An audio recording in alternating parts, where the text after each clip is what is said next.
Bonjour! On va revoir aujourd'hui comment on tient sa main sur l'archet. Et pour cela, vous avez besoin, pas d'un archet, mais d'un crayon.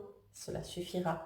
Et comme ça, si l'année prochaine, vous avez envie de retenter l'expérience, par exemple en orchestre, etc., déjà, vous avez quelques bases pour le violon ou l'alto. Pour le violoncelle, peut-être qu'on aura des vidéos à vous proposer. Alors, si vous vous rappelez bien, avec la main gauche, on tenait le crayon face à soi. La main droite, elle, se levait. Comme le signe pour lever le doigt à l'école, ça doit vous manquer, donc n'hésitez pas. Et là, tout d'un coup, la main s'endort et fait dodo, complètement molle. Très bien, vous voyez, on dirait des spaghettis. Je vais avancer ma main tout doucement, comme si elle était pendue à mon poignet, devant mon crayon. Comme vous le voyez, il y a les 3 longs doigts devant le crayon. Mon petit doigt est juste posé et tout ça avec beaucoup de mollesse. Et je vais mettre mon pouce en face du majeur. Est-ce que vous voyez? Mon pouce est un petit peu arrondi et plié. Ce qui fait que mes doigts autour de l'archet s'arrondissent et se plient. Et je lâche. Voilà, on voit le rond fait. C'est un petit peu comme si c'était un bec de perroquet, vous voyez? Ou comme un petit lapin avec des oreilles. Voilà.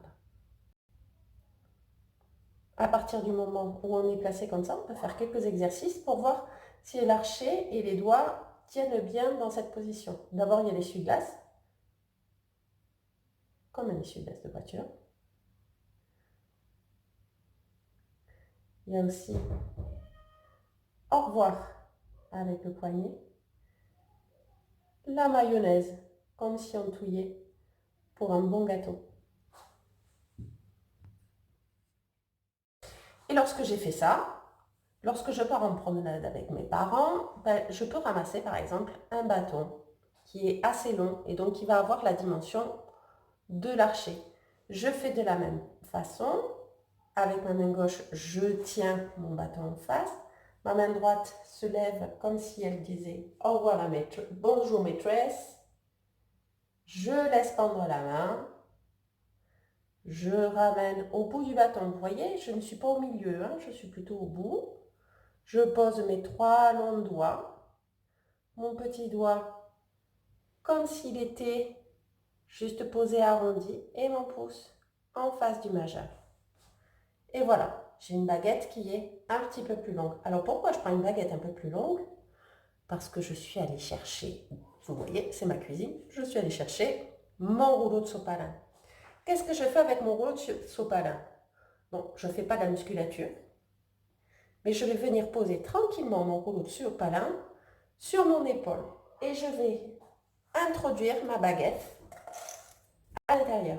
Cela me sert de guide, en fait, de telle façon à apprendre à tirer l'archet et à le pousser de manière droite. C'est exactement comme ça que ça se passe lorsqu'on fait du violon.